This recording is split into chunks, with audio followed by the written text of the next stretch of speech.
Hello children, today we are going to see nucleophilic substitution reaction of haloarine. Okay, आप लोग को दिख रहा है ये? ठीक है, तो ये है क्या चिल्ड्रन? हम लोग बोल रहे हैं यहाँ पे nucleophilic substitution reaction of haloarine.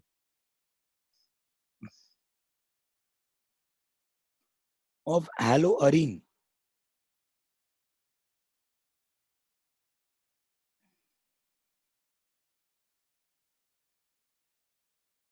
Nucleophilic substitution. पहले इसका मतलब समझ जाते हैं हम लोग.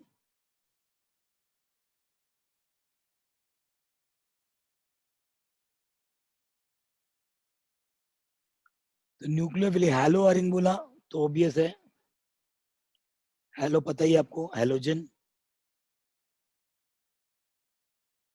अरीन का वर्ड एरोमेटिक कंपाउंड, इसको हम कहते हैं हैलोअरीन. तो कोई भी न्यूक्लियोफाइल समझा ना? Nucleophiles are what? Nucleophiles are those species which carry negative charge or consist of lone pair. Nucleophile कौन होगा? जो carry negative charge और which carry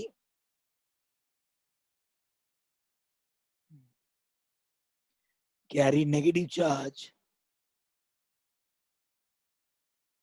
and consist of what? Of lone pair. ठीक है, तो अभी ऐसा कोई रिएक्शन जहां पे ये हैलोजन दिख रहा है आपको, ये हैलोजन हटता है, अब ये भी एक न्यूक्लियोफाइल ही है, बराबर? तो ये न्यूक्लियोफाइल को ये वाला न्यूक्लियोफाइल सब्स्टिट्यूट करे तो हम लोग उसको क्या बोलेंगे उस रिएक्शन को? ओवरऑल जब एक न्यूक्लियोफाइल दूसरे न्यूक्लियोफाइल को सब्स्टिट्यूट करेगा तो ऑब्वियस है उसको मैं क्या बोलूंगा? Nucleophilic substitution reaction. समझा क्या? तो this is called what? Nucleophilic substitution reaction. ठीक है, अब हम लोग देखेंगे कि to carry out nucleophilic substitution reaction of haloarene it is easy और it is difficult. And if it is difficult तो क्या कर सकते हैं सो दैट वो रिएक्शन इजी वे में कैरी आउट हो सके. ठीक है, तो देखते.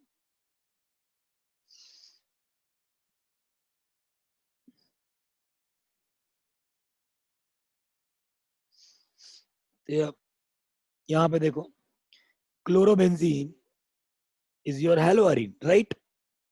अब यहाँ पे क्या दिख रहा है? The Cl is having what? 3 lone pair. अभी लोन पेयर यहाँ शिफ्ट हुआ, तो पाई बॉन्ड यहाँ शिफ्ट हुआ, लोन पेयर बनाया, लोन पेयर फिर वहां पे पाई बॉन्ड बनाएगा, तो पाई बॉन्ड आगे चल के लोन पेयर बनाएगा. तो इस तरह से ये रेजोनेंस दिखाएगा. दिख रहा है आपको? तो ड्यूरिंग दिस रेजोनेंस अगर आप नोटिस करो तो यहाँ पे बेंजीन के कार्बन और हैलोजन के बीच में है डबल बॉन्ड. समझ रहे क्या? और हम बात करें अगर सिंगल बॉन्ड की, तो single bond can be easily what? Break down as compare to what? Double bond. पहली बात. एंड दूसरी बात क्या है कि ये जो हैलोजन है और जिस कार्बन को अटैच्ड है, हैलोजन जो कार्बन को अटैच्ड है, वो कार्बन आपका sp2 हाइब्रिडाइज्ड है. sp2 हाइब्रिडाइज होने की वजह से क्या है यहाँ पे? परसेंटेज ऑफ s कैरेक्टर जो है, परसेंटेज ऑफ s कैरेक्टर वो कितना है? 33.33, राइट? और आपने 11 में पढ़ा भी रहेगा कि जितना ज्यादा परसेंटेज ऑफ s कैरेक्टर होता है उतना ही बॉन्ड लेंथ छोटा होता है और बॉन्ड स्ट्रांग होता है. क्लियर है क्या? तो अगर भाई ये हैलोजन और कार्बन के बीच में, बेंजीन के कार्बन के बीच में अगर स्ट्रांग बॉन्ड है तो ऑब्वियसली उसको ब्रेक करना इज वेरी डिफिकल्ट. क्लियर हो रहा है क्या? समझा आपको? तो ओवरऑल समझा क्या हम लोग को? To carry out nucleophilic substitution reaction of haloarene is difficult. Clear हो रहा है क्या? कोई टेंशन? ये बात है. ओके, तो इतना हम लोग को समझ गया. तो इसका कोई उपाय है क्या कि भाई हम लोगों को न्यूक्लियोफिलिक सब्स्टिट्यूशन रिएक्शन भी कैरी आउट करना है? ओके, न्यूक्लियोफिलिक सब्स्टिट्यूशन रिएक्शन भी कैरी आउट करना है और कंडीशन भी स्ट्रांग नहीं रखना है। तो उसका उपाय ये है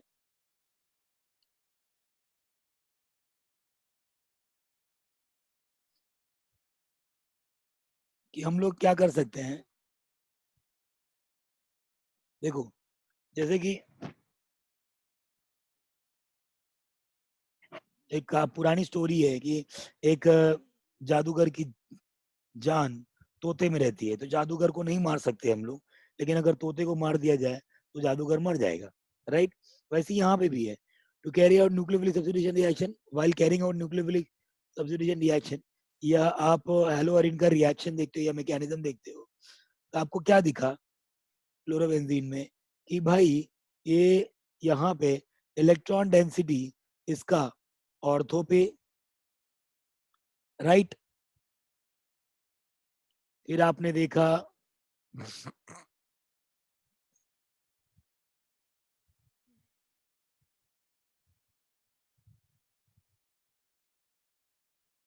कहाँ कहाँ बढ़ रहा है, पैरा पे,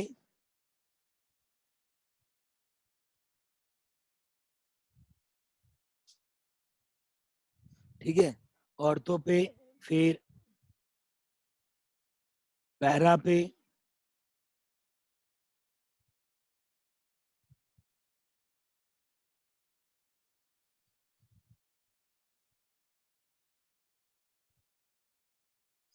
राइट। फिर ये लोन पर यहाँ आगे बढ़ेगा, पाई बॉन्ड आगे बढ़ेगा, फिर ऑर्थो पे। तो इलेक्ट्रॉन डेंसिटी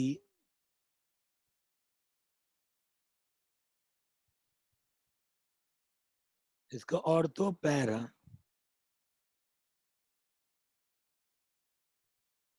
पे बढ़ रहा है, राइट। फिर ये यहाँ पे आएगा, यहाँ पे डबल बॉन्ड है, कंटिन्यू।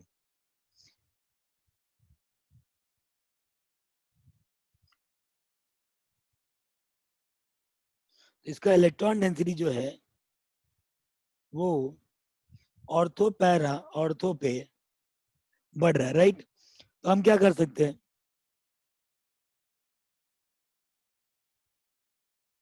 क्या कर सकते हैं बोलो। सीधी सी बात है, अगर यहाँ पे नोटिस करो ना, देखो यहाँ पे इलेक्ट्रॉन डेंसिटी ज्यादा है, बराबर।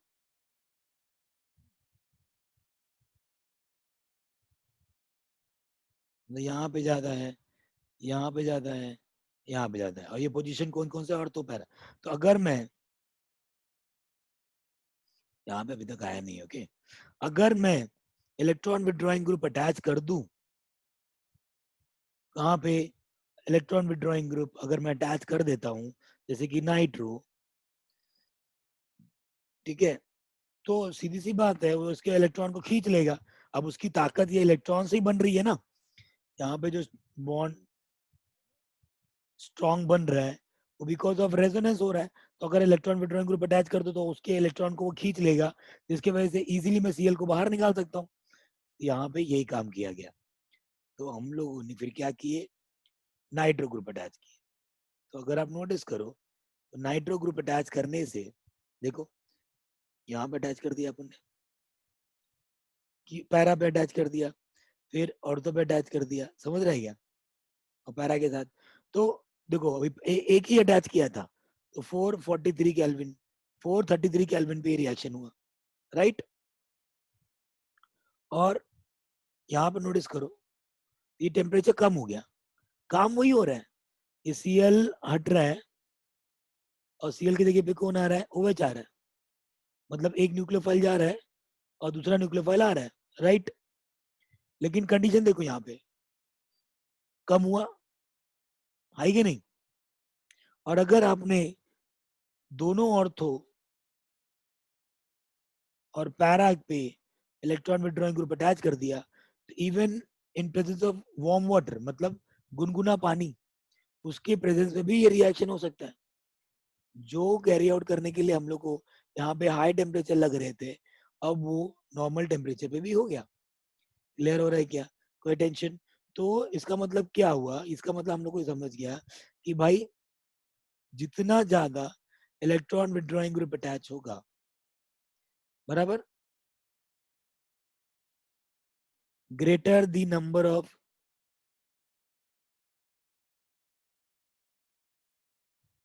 electron group attached at ortho and para position,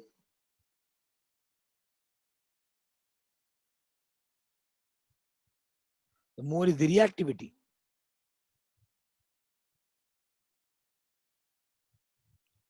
Is the reactivity इसकी of haloarine towards what? Towards nucleophilic substitution reaction. समझ रहे आप लोग को? टुवर्ड न्यूक्लियोफिलिक सब्स्टिट्यूशन रिएक्शन याद रखेंगे.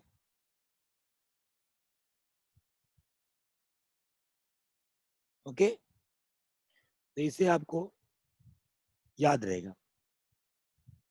और देखो अगर आप नोटिस करो तो ये जो दिया हुआ एग्जाम्पल, यहाँ पे सिर्फ आपका एक न्यूक्लियोफाइल है, कोई भी इलेक्ट्रॉन विथड्रॉइंग ग्रुप अटैच नहीं किया गया है, राइट? कोई ग्रुप नहीं है. तो देखो 623 केल्विन पे ये रिएक्शन कैरी आउट किया जा रहा है, और वहीं पे जब आपने एक अटैच किया था तो 433 केल्विन पे था. जब दो अटैच किया तो 403 हुआ, और जब ये तीन अटैच हुआ दोनों ऑर्थो यानी पैरा पे, तो वार्म वाटर में भी हो गया. तो समझ में आ रहा है आपको? सीधी सी बात है कि जितना ज्यादा इलेक्ट्रॉन विथड्रॉइंग ग्रुप अटैच होगा उतनी ज्यादा रिएक्टिविटी होती है हेलोअरीन की towards what? Nucleophilic substitution reaction. समझा कि नहीं समझा? कोई टेंशन? आगे बढ़े. और ये मैकेनिज्म है, किस तरह से होता है, ये क्यों ऐसा होता है? भाई सीधी सी बात है कि अभी हुआ क्या, जब एक न्यूक्लियोफाइल आ रहा है तो ये न्यूक्लियोफाइल यहाँ पे अटैक किया, बराबर? यहाँ पे अटैक किया क्योंकि ये देखो ये पोजीशन में जब अटैक किया उसने तो हुआ क्या, यहाँ पे अटैक किया तो ये पाई बॉन्ड आगे शिफ्ट हो गया. क्यों सर, ऐसा क्यों हुआ? क्योंकि अगर आप नोटिस करो इसको तो ये पोजीशन पे आपको समझ में आता है कि ये बेंजीन का कार्बन है, यहाँ पे इस कार्बन को ऑलरेडी 4 बॉन्ड है. जब पांचवा बॉन्ड बनाएगा तो ऑब्वियसली वो कार्बन क्या हो जाएगा? अनस्टेबल. तो एक तरफ से जब वो बॉन्ड बनता है OH के साथ तो दूसरा बॉन्ड शिफ्ट होता है. क्लियर है क्या? ये यही हुआ यहाँ पे, और यहाँ पे लोन पेयर बन गया. कोई टेंशन? फिर ये लोन पेयर आपका रेजोनेंस में गया. रेजोनेंस में जाने के बाद जब फाइनली देखो यहाँ पे आया, फिर यहाँ आया, दिख रहा है? फिर यहाँ आया, मतलब कहाँ कहाँ पे आया? ऑर्थो पे आया, पैरा पे आया एंड ऑर्थो पे आया, राइट? उसके बाद वो आगे नहीं बढ़ पा रहा है. तो जब ये रेजोनेंस इनकम्प्लीट होता है तो अपने रेजोनेंस को कंप्लीट करने के लिए ये यहाँ से बाहर निकल जाएगा, मतलब बेंजीन उसको Cl को बाहर फेंक देगा. जब Cl को बाहर फेंक देगा तो you can see now there will be a complete resonance. Clear है क्या? कोई टेंशन? तो यहाँ पे एक एक न्यूक्लियोफाइल ने दूसरे न्यूक्लियोफाइल को सब्स्टिट्यूट कर दिया. इसी को बोलते हैं हम लोग न्यूक्लियोफिलिक सब्स्टिट्यूशन रिएक्शन. कोई टेंशन? पक्का? समझ गया? अब हम लोग पढ़ेंगे इलेक्ट्रोफिलिक सब्स्टिट्यूशन रिएक्शन. क्या? Electrophilic substitution reaction. भाई अगर हम लोग बात करें,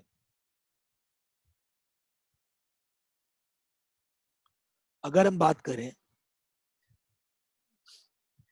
कि हेलोअरीन की अगर हम लोग बात करें, ये भाई तो भाई खुशी खुशी इलेक्ट्रोफिलिक सब्स्टिट्यूशन रिएक्शन में जाना जाता है. पहले बता दो इलेक्ट्रोफिलिक होता क्या है.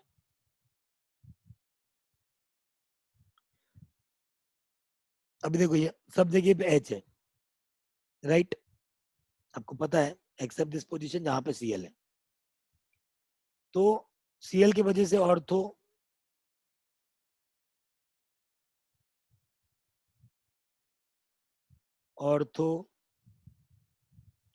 पैरा एंड ऑर्थो, ये पोजीशन पे इलेक्ट्रॉन डेंसिटी बढ़ रही है, राइट, इंक्रीज है, increases because बराबर because of the CL as the lone pair of CL undergo resonance children, तो ऑर्थो पैरा और ऑर्थो पे इलेक्ट्रॉन डेंसिटी बढ़ जाती है। तो ऑब्वियसली ये इलेक्ट्रॉन का जो डेफिशिएंट है, इसको हम इलेक्ट्रोफाइल कहते हैं, इलेक्ट्रॉन का गरीब कहाँ पे जाएगा, जहां पे इलेक्ट्रॉन ज्यादा होगा, समझ रहे हैं क्या। तो जब यहाँ पे जाएगा, कहाँ पे, ऑर्थो पोजीशन पे या पैरा या ऑर्थो, तो ये एच जो है एच प्लस बन के निकलता है। तो होता क्या है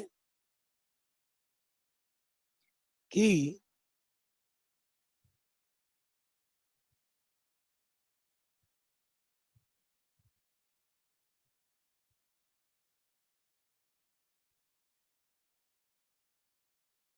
ऑर्थो या पैरा कोई भी जगह पे बैठ सकता है, क्योंकि दोनों जगह पे इलेक्ट्रॉन डेंसिटी ज्यादा है। तो ऑर्थो या पैरा बैठ सकता है, तो अभी बाहर कौन निकलेगा, एच प्लस। तो आप क्या देखोगे यहाँ पे, या आपने क्या देखा कि एक प्लस वाले ने, मतलब एक इलेक्ट्रोफाइल को क्या किया, बताओ, सब्स्टिट्यूट किया। तो ऑब्वियस है, हम लोग उसको क्या बोलेंगे, ऐसे रिएक्शन को हम लोग क्या बोलेंगे, इलेक्ट्रोफिलिक सब्स्टिट्यूशन रिएक्शन। और हेलोअरीन तो खुशी खुशी इलेक्ट्रोफिलिक सब्स्टिट्यूशन रिएक्शन में जाना पसंद करता है। क्यों, क्योंकि सीधी सी बात है, अभी एच पे थोड़ी कोई लोन पेयर है जो बेंजीन के कार्बन के साथ में डबल बॉन्ड बनाएगा और वो बहुत डिफिकल्टी से टूटेगा, समझ रहे हैं क्या, बस समझ रहे हैं। तो ये इजीली टूट सकता है। तो हेलो अरिन तो चाहता है, जैसे अगर हम लोग बात करें, हम लोग को अगर मम्मी पापा ने बोला पढ़ाई करने, तो it is very difficult to carry out such reaction. लेकिन वही अगर मम्मी बोले खेलने के लिए, तो भाई आधा ही पढ़ाई करने को बोला तो आधा घंटे से मम्मी बोलती रहेगी पढ़ाई कर पढ़ाई कर पढ़ाई कर पढ़ाई कर पढ़ाई कर। तो भाई दिस रिएक्शन कैरी आउट करने के लिए मम्मी रिक्वायर स्ट्रॉन्ग कंडीशन। लेकिन वहीं पे अगर हम लोग को बोले मम्मी खेलने के लिए बोल रही है भाई, आधा सब दुआ की पूरा खेलना चालू कर दिए, समझ रहे क्या। तो ये होती है कि हम लोग इंटरेस्टेड हैं खेलने के लिए। वैसे ही हेलोअरिन की बात करें, तो haloarene is what, interested to carry out what, electrophilic substitution reaction, okay, compare to nucleophilic substitution reaction. तो इससे क्या समझ में आया सर, इससे ये समझ में आता है कि व्हेनेवर यू सी या you carry out electrophilic substitution reaction of haloarine, you don't have to put या use a strong condition. It can be easily carried out at normal temperature, normal condition. Clear है क्या, चलो देखते हैं।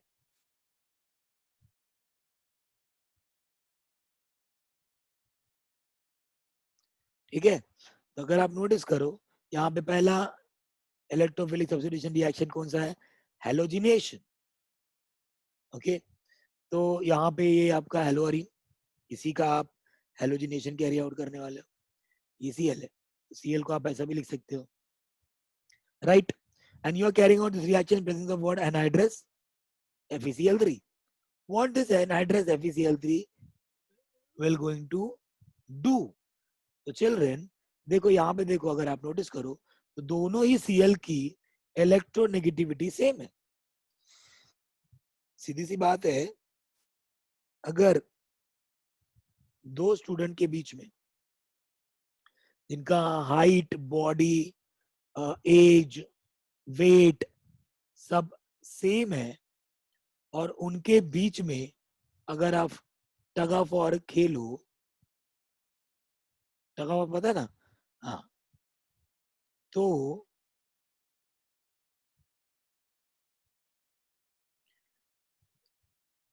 तो result जल्दी नहीं आएगा, क्योंकि दोनों की ताकत क्या है, सेम है। क्यों सेम है? क्योंकि हाइट, बॉडी, पर्सनालिटी, वेट सब सेम है, सेम स्टैंडर्ड के बच्चे, तो ऑब्वियस है उनकी ताकत सेम है, जिसकी वजह से जल्दी रिजल्ट नहीं आएगा। एंड पॉसिबिलिटी ये है कि रस्सी बीच में टूट जाए। बीच में टूट जाए मतलब होमोलिटिक फिजन, समझा गया? Homolytic fission. और होमोलिटिक फिजन में जैसा आपने देखा है कि होमोलिटिक फिजन में हम लोग को फ्री रेडिकल मिलता है, right? And we don't want free radical, we want what? Electrophile चाहिए, because we are carrying out electrophilic substitution reaction ना। हाँ, तो to just generate this electrophilic मतलब electrophile, we are going to use what? FeCl3, या दिख रहा है क्या? AlCl3 we can use. तो ये एक Cl को हेल्प करेगा, एंड बिकॉज ऑफ विच एक Cl की ताकत बढ़ गई, एक की कम हो गई। जिसकी कम हुई ऑब्वियस है उसको प्लस चार्ज, और दूसरे वाले को माइनस। ये इस तरह से ब्रेक होगा।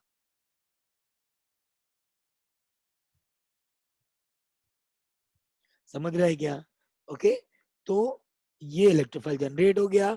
और आपको पता ही है भाई, इलेक्ट्रॉन डेंसिटी ऑर्थो पे एंड पैरा पे ज्यादा है, तो आपको ऑर्थो और पैरा पे ज्यादा इलेक्ट्रॉन आपका Cl प्लस दिखेगा। क्लियर है क्या? देखो, कोई टेंशन? पक्का? यहाँ पे और यहाँ पे ये कौन सा पोजीशन है? ये पोजीशन है आपका पैरा, राइट? और ये पोजीशन है ऑर्थो। कोई टेंशन? ओके, देखो ऑर्थो वाला माइनर रहता है, यहाँ पे दिख रहा है आपको, एंड पैरा वाला इज योर मेजर।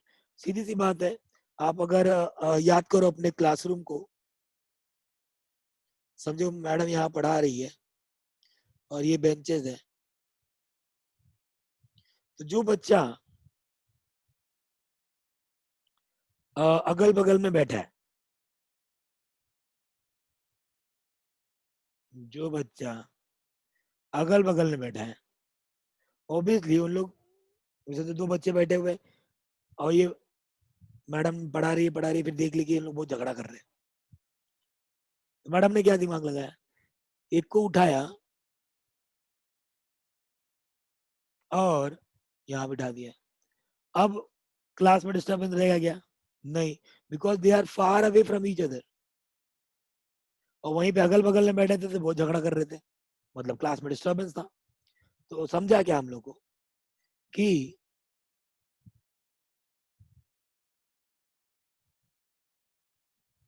जब कोई ग्रुप अगल बगल में रहता है, in most of the cases, not in all the cases, okay, तो उनमें स्टेबिलिटी कम रहती है, समझा क्या? और वही ग्रुप अगर दूर रहे तो ऑब्वियसली स्टेबिलिटी ज्यादा रहती है। तो स्टेबिलिटी ऑब्वियसली भाई, जब Cl आएगा तो वो ऐसे पोजीशन पे जाना चाहेगा जहां पे वो स्टेबल हो ना। समझ रहा है क्या? अब फिल्म स्टार लोग को देखो ना, मरीन लाइन ये सब वो सब जगह पे ज्यादा घर लेते हैं as compare to what city के सेंटर में, सिटी के एंड में ले रहे हैं घर, क्योंकि वहां पे स्टेबिलिटी ज्यादा है एज कम्पेयर टू सिटी के बीच में। समझा क्या? तो यही रीजन है, इसके वजह से ज्यादा Cl पैरा पोजीशन पे आएंगे, and this becomes your major product and this becomes your minor. इसका नाम ये 1, ये 2, ये 3, ये 4, 1,4 डाइक्लोरोबेंजीन, यहाँ पे ये 1,2 डाइक्लोरोबेंजीन। क्लियर है क्या? ये हो गया आपका हेलोजिनेशन। कोई टेंशन?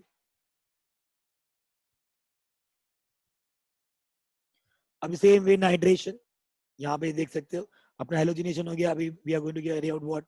नाइट्रेशन। तो whenever you see a nitration, nitration मतलब वही, when one of the hydrogen is replaced by a nitro group, उसी को हम कहेंगे नाइट्रेशन। अब भाई, आप रिप्लेस करना चाहते हो हाइड्रोजन को बाय नाइट्रो ग्रुप, तो ऐसा कोई यूज करोगे रिएजेंट ना जहां पे नाइट्रो ग्रुप हो। हम लोग को मिल गया क्या? Nitric acid. क्या नाम है इसका? Nitric acid. क्लियर है क्या? तो इसको हम लोग कैरी आउट करना था, नाइट्रिक एसिड यूज करेंगे लेकिन विथ H2SO4. ओके, इन दोनों के कॉम्बिनेशन को हम कहते हैं नाइट्रेटिंग मिक्सचर. क्या कहते हैं? Nitrating mixture. Whenever you want to carry out nitration, so we are going to use what? Nitrating. ING. Nitrating mixture. Okay. कोई टेंशन? क्लियर है? क्या होगा बोलो? अब ये आपका वही हेट्रोलिटिक फिजन में जाएगा. OH minus NO2 plus. आपको पता है आप कैरी आउट कर रहे हो इलेक्ट्रोफिलिक सब्स्टिट्यूशन रिएक्शन. ये Cl ऑर्थो पैरा पे इलेक्ट्रॉन डेंसिटी बढ़ाता है, तो ऑब्वियस है ये नाइट्रो मेरा ऑर्थो एंड पैरा पे जाएगा. समझ रहा है क्या? तो ऑर्थो पे गया एंड पैरा पे गया. कोई टेंशन? पक्का? ओके. तो यहाँ पे ये 1, ये 2, ये 3, ये 4. ओके, तो ये हो गया 1 क्लोरो 4 नाइट्रो बेंजीन. यहाँ पे ये 1, ये 2. इसको 1 क्यों दिया? अल्फाबेटिकल ऑर्डर देखो, क्लोरो का C पहले आता है. ओके, कंपेयर टू नाइट्रो का N. समझ रहा है क्या? तो यार बात को समझो, अल्फाबेटिकल ऑर्डर में यहाँ पे नंबरिंग किया गया, तो 1 क्लोरो 2 नाइट्रो बेंजीन. कोई टेंशन? पक्का? ओके. बाय प्रोडक्ट पे देखो यहाँ पे इन्होंने ध्यान नहीं दिया है, लेकिन बाय प्रोडक्ट आपके हिसाब से क्या रहेगा? ये यहाँ पे 2 मॉलिक्यूल यूज होगा, ऑब्वियस है. यहाँ पे भी ये 2 जनरेट होगा, 2 OH जनरेट होगा. एक क्लोरोबेंजीन का H ऑर्थो से जाएगा, एक क्लोरोबेंजीन का H पैरा से जाएगा, मतलब यहाँ पे 2H2O मॉलिक्यूल रिलीज होगा. So they are not showing. It means they don't want also you to write in your exam. लेकिन अगर आप लिख देते तो यार you will be on safer side. तो कोई टीचर का मूड पता नहीं कैसा रहेगा. समझा क्या? Now let's see the sulfonation. Sulfonation. अभी देखो, to carry out sulfonation what we require? We require sulfonic group.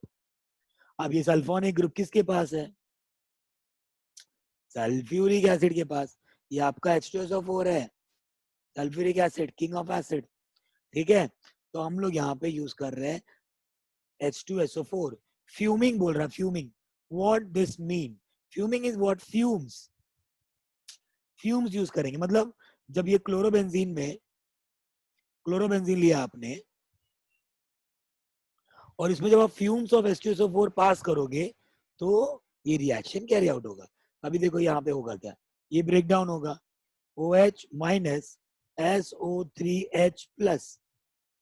ये आपका सल्फोनिक ग्रुप है और ये इलेक्ट्रोफाइल है. आपको दिख रहा है children? This is your electrophile. And what do you expect? This electrophile will go to which position? Yes, very good. कहाँ पे? ऑर्थो एंड पैरा पे. क्लियर है क्या? कोई टेंशन? पक्का? ठीक है. देखो यहाँ पे कोई टेंशन नहीं है ना? पक्का? हाँ, अब इसका नाम की बात करते हैं. देखो, जब बेंजीन के साथ में सल्फोनिक ग्रुप अटैच हुआ ना, तो ये एक पैरेंट है. क्या है ये? पैरेंट. और इस पैरेंट का नाम है सल्फोनिक बेंजीन सल्फोनिक एसिड. क्या बोले? Benzene sulphonic acid. और सीधी सी बात है, अगर ये पैरेंट है तब अल्फाबेटिकल नहीं देखने का, फिर पप्पा से ही स्टार्ट होगा. मतलब यहाँ पे ये 1 होगा, ये 2 होगा. तो दिस स्ट्रक्चर का name will be what? 2 chloro. Okay, क्या? Benzene sulphonic acid. समझा क्यों ये 2 हुआ? नहीं तो बोलोगे अल्फाबेटिकल में सर ऐसा है, तो यहाँ पे नहीं है, ये पैरेंट नेम हो गया भाई. समझा है क्या? तो वहीं से स्टार्ट करेंगे. क्लियर है क्या?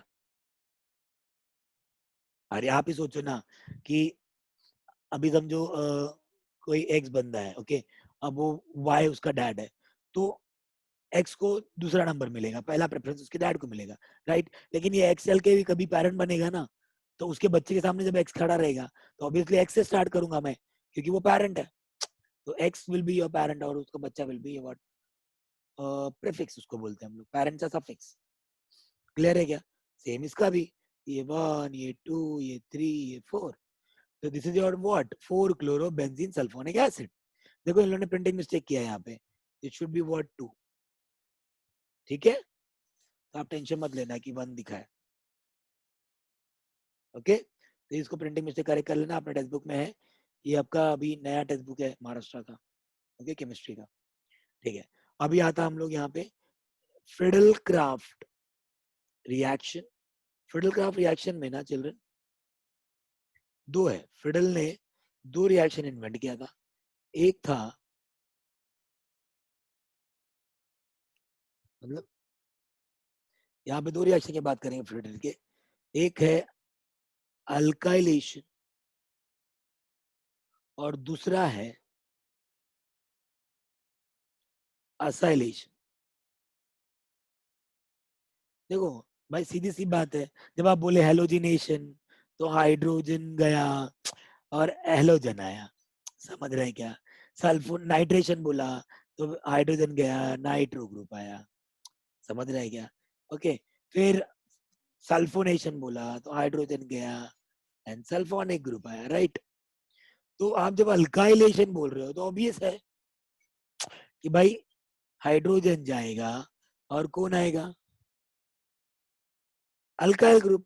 हाइड्रोजन जाएगा और कौन आएगा? Alkyl group. और जब असाइलेशन बोला तो हाइड्रोजन जाएगा और कौन आएगा? Acyl group. ये असाइल ग्रुप है, समझा क्या? ठीक है, तो फिडल एग्जाम में आता है, ये डायरेक्ट क्वेश्चन पूछते हैं, fiddle craft alkylation, fiddle craft acylation. ठीक है, समझ गया? तो ये देखो, अल्काइल का सोर्स आपका क्या है यहाँ पे? ये मिथाइल क्लोराइड है। मिथाइल क्लोराइड एनहाइड्रस Cl क्या करेगा आपको पता ही है, हेट्रोलिटिक फिजन, एक बनेगा प्लस और एक बनेगा माइनस। इलेक्ट्रोफाइल कौन से पोजीशन पे जा सकता है? ऑर्थो एंड पैरा पे, समझा क्या? तो बहुत सारा क्लोरोबेंजीन है वहां पे, एक में ऑर्थो पे जाएगा और एक पे पैरा पे जाएगा, समझा? अब ये मिथाइल विद बेंजीन एक पैरेंट नेम है, इसका नाम है टॉलीन। अब पैरेंट है तो इधर से स्टार्ट होगा ना भाई, तो 2 क्लोरो, देखो फिर प्रिंटिंग मिस्टेक किया, 2 क्लोरोटॉलीन। यहाँ भी ये पैरेंट नेम है, तो 1 2 3 4, 4 क्लोरोटॉलीन, समझा? कोई टेंशन? ये है अल्काइलेशन, क्योंकि अल्काइल ग्रुप आ रहा है। और यही पे अगर आप नोट देखो यहाँ पे, अब मैं असाइल ग्रुप यूज करता हूँ, देखो ये असाइल ग्रुप है, दिख रहा है क्या?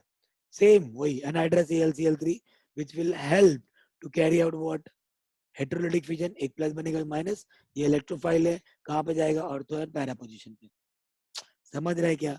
ऑर्थो पे किसी, कुछ में ऑर्थो पोजीशन पे जाएगा, कुछ पैरा पोजीशन पे जाएगा। अब इसका पेरेंट नेम है एसिटोफिनोन। अब यहीं से स्टार्ट करूंगा मैं, तो 2 क्लोरो, देखो सब में गड़बड़ किया है इन लोगों ने, 2 क्लोरो एसिटोफिनोन। देखो आप बोलोगे सर कैसे सर, तो सब गड़बड़ कैसे हो सकता है? अरे सीधी सी बात है ना भाई, कि ये 4 कैसे हुआ फिर? 1 2 3 4, 4 क्लोरो एसिटोफिनोन, समझा? और ये क्या है? 2 क्लोरो, 1 पे दोनों थोड़ी हो सकते हैं, कोई टेंशन? पक्का? हाँ, तो यहाँ पे आपका इलेक्ट्रोफिलिक सब्स्टिट्यूशन रिएक्शन खत्म होता है। ठीक है, बाद में फिर इसमें कुछ खास है नहीं, फिर यूजेस है वो आप रीड कर सकते हो। ठीक है, तो यूजेस आप रीड कर लेना एक बार, ये इंपॉर्टेंट है, ये एग्जाम में आता है। ओके, इसको हम लोग कहते हैं DDT। ठीक है, इसका स्ट्रक्चर का हम लोग डिस्कशन कर लेते हैं, this is what it is, तो देख लेते हैं हम लोग। DDT बहुत प्यारा स्ट्रक्चर है।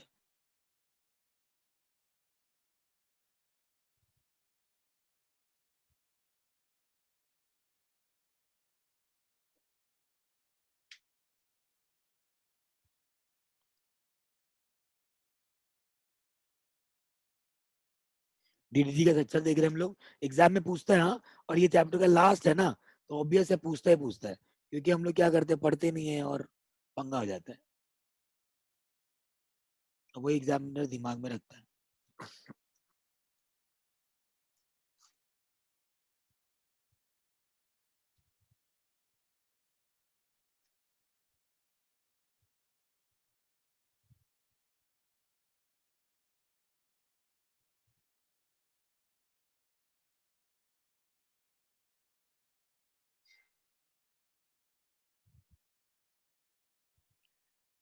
तो ये आपका मैंने बनाया बेंजीन। अब बेंजीन पे यहाँ पे बताता हूँ, इधर ही बनाना है बेंजीन।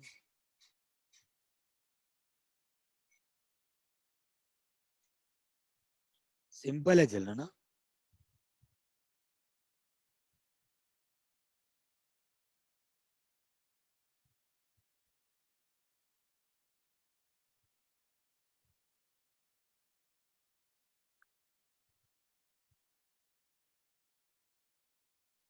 दिख रहा है? तो यहाँ पे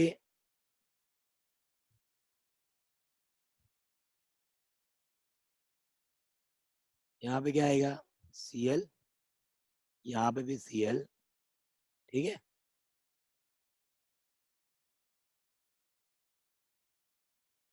ओके, यहाँ Cl, यहाँ Cl, यहाँ Cl, ठीक है। अगर आप नोटिस करो तो ये कार्बन है, मतलब ये पहले था इथेन, ठीक है, और इसका ये हाइड्रोजन हटा, Cl आया, ये हाइड्रोजन हटा, Cl आया, ये हाइड्रोजन हटा, Cl आया। यहाँ पे पैराक्लोरोबेंजीन है, यहाँ भी पैराक्लोरोबेंजीन है, तो ये इथेन का डेरिवेटिव है इन शॉर्ट में, समझा क्या? तो इसका नाम क्या है, जरा देखो, ध्यान दो कि पैरा पैरा, नोटिस कर रहे हो आप लोग, देखो ना, ये ऑर्थो, ये मेटा, और ये पैरा, यहाँ पे भी ऑर्थो मेटा पैरा, तो para para dichloro,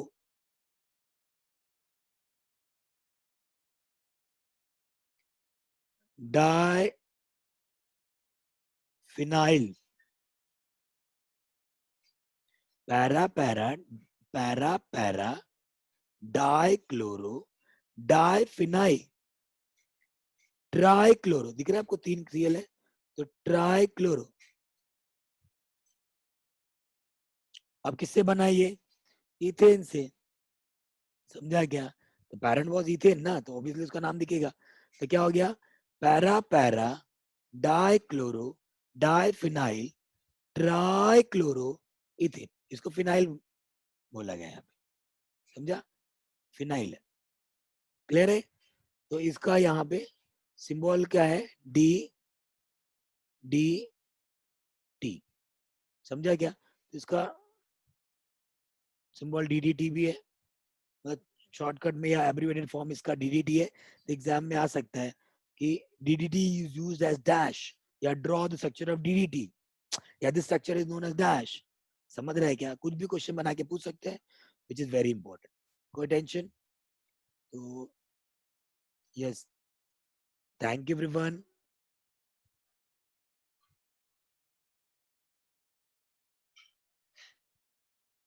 thank you everyone for watching this, okay, thank you and God bless you.